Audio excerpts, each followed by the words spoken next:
Elkarrizketan Jon Maia eta Itziar Ituño. Gai komplejua. Euskal identitatea, orokorrean, ezta? Zer dan identitatea? Hombre, pentsa zenbat konflikto, zenbat gerra sortzen diren konflikto identitarioengatik, ezta? Erlijioak eta ere bai, eta dirua, ezta? Baina ez bakarrik herrialdeak o konflikto belikoak, baizik norberaren baitan ere bai. Eta pixka bat hori da beti, nik uste beti horako gaien bueltan nabilela, ezta? Baina honetan ere, segurazki gai zentrala hori da. Euskal identitatearen definizio bat bilatu nahia. Eta zer da, Euskal identitatea, zer da? Euskeraz jakitea, berton jaio izana... Zer ADN bezala, zer definitzen dugun oso importantea da, ze hor arriskua dago asko kanpoan usteko. Garai batean, 8 abizen euskaldunak eukitzea, zen eusko labelaren hori da, ezta? Pedigri eukitea. Eta hori, oro har, nazionalismo gehienek egite zuten, ez da bakarrik euskaldunen invento bat, 8 abizenena, eta hori askotan esan nahi duten bezala, ez? Horri lotuta zetorren pixka bat, arraza, odola, aintzina, ez da, romantizismotik. Baina orain, nire galdera da, zer esaten dugu Euskal Herria esaten dugunean. Baldakigu zer esaten ari garen. Zenbat Euskal Herria daude Euskal Herri honen barruan. Eta Euskaldun izateko zenbat modu. Eta hori da nire alegin seguramente imposiblea, ez da, helburu imposiblea, hori dana biltzeko identitate kontzeptu batean. Horren bilaketa konstantean uste dut bizi naizela, ni behar bada etorkinen semea naizelako eta nire konflikto propioak eduki ditu dalako euskal identitatearekin. Baina orduan bilatzen ditut denok bilduko gaituen kontzeptu bat bilatzen dut, ezta? Segurazki imposiblea izango da, baina zuk ere badakizu hori, zu basaurikoa zera, eta zure evoluzio propioa eduki dezu baita ere. Baita identitatea gazbe bai. Ni beti sentitu izan dut herri ontako parte nintzela. Euskaldun sentitzen nire burua, baina enekien euskeraz. Moztu salako transmisioa, aitak ja zeuen ikasi, bere aitite mungiatik jeitzi zan fabriketara, arek etzekien gazteleraz, barre egin zioten, etorkinek eta etzekielako jende askoren historia. Jende askoren historia, eten zan hor transmisioa, amama erdaldun peto-petoa, eta amama aitite, eta aite be, bai, basurin jaioa, bizkaitar peto-petoa, baina zaiak eraien zeuen eta ez dau lortu. Eta zu, euskeraz ikasi, eremu erdaldun batean... Niretzako momentu beten kontraesakunkorra izan zalako, ostras, ni bertokoanaz, baina igerten dut, zeozer, faltai atala zeozer pieza importante bat, eta hori izan euskera. Eta 19 urte gazasi nintzen, aekan. 19, ez zinan ume bat, ja? Ez. Eta konturatu nintzelako ereduan ikasten gendun euskera zela, ez zegoelako esertako be balio.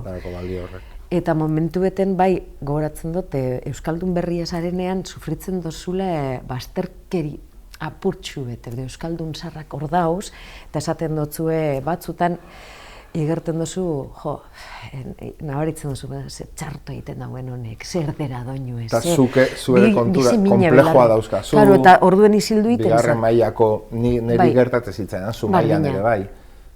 Nire euskera etzan beraiena bezalakoa, ez nekien ikaitz egiten, itanoa, erderaz pentsatzen duen gazteleraz, bertxotan hasi nintzen, orainik gazteleraz pentsatzen duen. Galdegaia ordena, ez da, nime bai. Eta bertxot bat egiteko. Eta batzutan ergatiboei, Claro, eta horrek, azkenean euskal identitate esan dezagun zentrala edo tronkalean dago euskara jatorra, dago batzutan abizenak ere bai, euskalduna izatea, jatorria, uniberso imaginario oso bat, familikoak ere badituzu herrikoak, soziedade bat daukate, ezagiz zer, guk etorkinen semeak, guk ez genukan ez soziedade bat, ez ohiturarik, ez famili bazkaririk, ez lehengusurik kalean, ez aitona arotza, ez amona arraintzaltzailea, ez gauza pilo bat, ez euskera jatorrik, euskera plastikozko bat, ez da, hola esatearren. Eta orduan, horrek eraman nauni pixka bilatzea bai nere baitan, nere lekua euskal identitatearen barruan, eta bai orain datozen etorkinekin, nola sartu, nola ailegatu arazi. Maitemindu egin behar dugu. Hori da. Ze inposatuz ez dugu lortuko. Nola egin kanalak iritsi daitezen euskerara, euskal identitate zabalago bat eraikitzea hoiek ere iristeko, hoiek ere parte sentitzeko, erdal eremuetan Euskal Herri polit, idiliko hortatik kanpo dagon guztia ere Euskal Uniberso imaginarioan sartzeko, liburuetan agertzen ez diren lekuak, pelikuletan agertzen ez direnak, telebistan, reportajetan ikusten ez ditugun lekuak, mugetako herriak, aspaldi euskera galdutako nekazari herriak, pentsa, industriaguneak, erdal eremutan euskeraz bizi nahi duen jendea, bere akats guztiekin euskeraz egiten duten gazteak eta musika egiten ari diren, orain musika elektronikoa egiten ari diren horiek denak, hori dena barne hartuko duen euskal identitate tronkal baten bilaketa. Eta gero, ni saiatzen naiz, hori sartzen hemen dago Euskal Herria B izeneko kantua, ez da, gorazarre egiten diona periferiako Euskal Herriari eta periferiako Euskaldunei rekonozimiento bat, eta esanaz zuek zerate etorkizuna. Zuek, hori da linea del frente, hori da lehen lerroa gure guda hontan, zuek zerate hor daudenak lehen lerroan, euskeraren lehen lerroan, eta zuekin hasiko da Euskal Herri berria. Eta guk behar zaituztegu, eta zuek behar gaituzue, hori izatezu momentu baten. Hori izaten dut, ez da, eta gero saiatzen naiz esentzia ez galtzen. Ze oso erresa da diskurso guai bat eukitzea, eta esatea deno gara berdinak, aniztasuna eta zenbat diskurso. Baita fatxak ere hitz egiten dute horrela. Zeinek hitz egiten du diversitatearen kontra inork, ez? Baina gure esentzia partikularidadea ematen diguna konserbatzea oso importantea da. Ezin gara diluitu, ze bakarrak era munduan. Gure hizkuntza guk hitz egiten ez badegu. Baina zu pentsetan duzu etorri diren hoiei ardura dotziela. Ez da baterez. Horregaitik zabaldu behar da kontzeptua. Horregaitik egin behar da zabalagoa euskal identitatearen kontzeptua. Perfilak eta inposatuz da behitu, lan egin nahi baduzu euskera, ikasi behar duzu, da batzuk dauz erretxinduta kontu horregaz.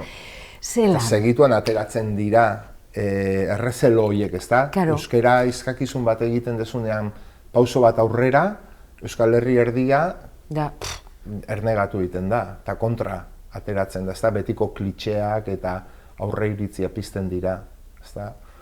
Horregatik, importantea da elkar ezagutzea, nik uste dut.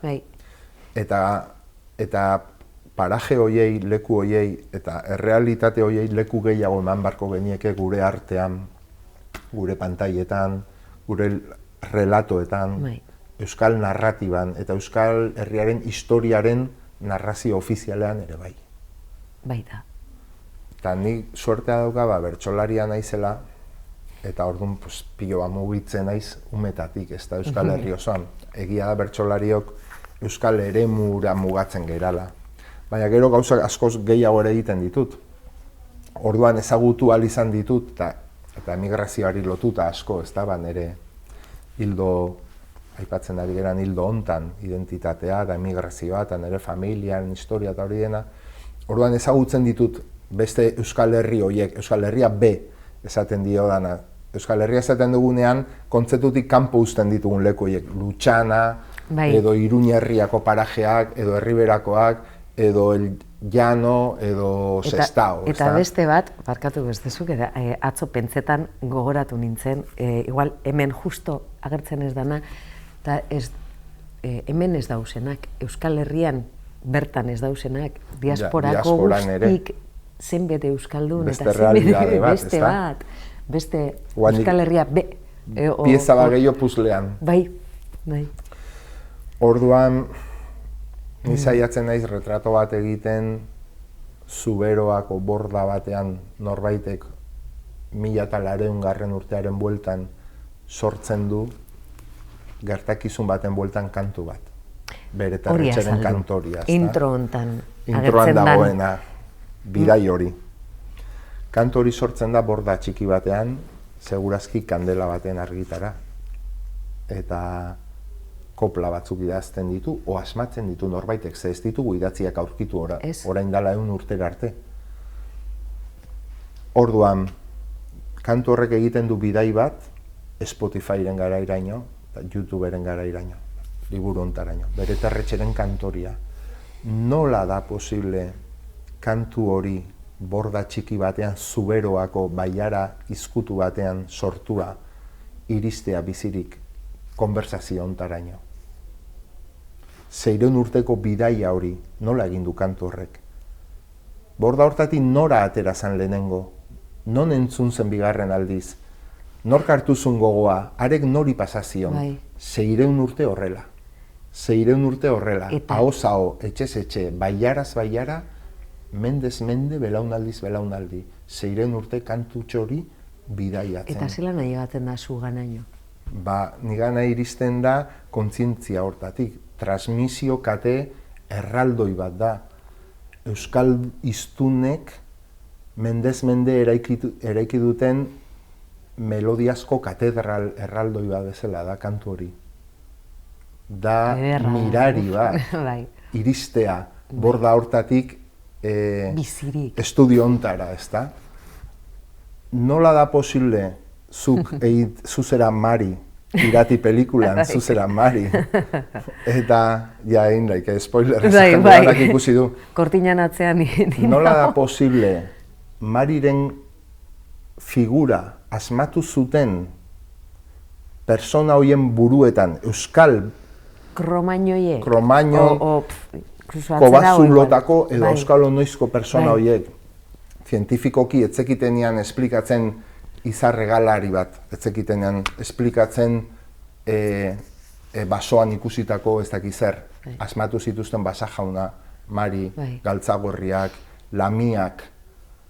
Nola da posible gure hizkuntza txikitu hontan, txikia eta txikitua, gutxitua eta gutxietxia, inoiz apenas ofiziala izan ez dana bere mendeetako historian, hain hizkuntza txikiaren baitan, kondaira horrek, Mariren kondaira horrek bidai bat egitea munduko zinemetaraino, Sutondoetatik, Kobazuloetatik, Sutondoetatik, Atmos Dolby sistemaraino, nola egin du rekorrido hori? Hori da gure garaipena, hori da herri honen garaipen bat, Bere Terretxeren kantoriaren bidaia mendetakoa bizirik iristea, Amaiur galduta gero, Gernika eta gero, munduko gerrak eta gero, republikak, inoiz onartu ez gaituztenak, diktadurak, eta bizirik iristen dira. Zergatik, ze beste batzuk, desegin egin dira historian zehar, beste kultura batzuk, beste identitate batzuk galdu egin dira. Guk, nik zaila da, baina nire ustez, zaila da esplikatzea. Zez osagai?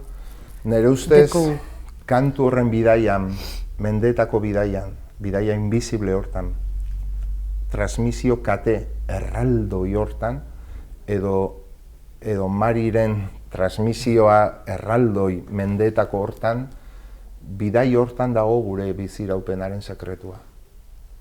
Eta hori da hemen esaten detena lurpeko erreka kantuan. Gure taldea maite dugula, gure, zer da, zertan datza hor? Etxez etxe bidaiatu du, kantuak, kondairak, hizkuntzak, ahoz-aho, belaunaldiz belaunaldi, muga administratibo guztia gaindituz, Republikaren mespretxu guztiak gaindituz, Imperio Frantzian guztiak gaindituz. diktadura espainola gaindituz, munduko gerra gaindituz, Gernika gaindituz, 40 urteko Gernika kultural bat gainditu dugu, 40 urteko diktadura batean, bizi izan gara, gure identitatea sistematikoki anikilatua, eta hori ere gainditu du. Eta orain, hemen gaude Spotifyren eta YouTuberen garaian kantu hori bizirik eta zinemetan mari. Zinemetan mari. Zegara, buru gogorrak. Jendearen buruti sortuak, ez da? Orain dela 100 eta 100 urte. Hori mirari bada. Hori da gure garaipena. Eta ni beti esaten dut, gu oso herri txikia gerala, batzutan txikiegia gauza batzutarako problema bat da, baina oso handia den historia baten parte gera. Oso herri gutxik edukiko dute hain historia handia. Bakizu, hizkuntza liburuetan zelan agertzen den euskara, danak familia linguistiko guztiek horta eta euskara eta japoniarra, aparte. Irlak dira, uarteak. Bakarrak. Hizkuntza irlak.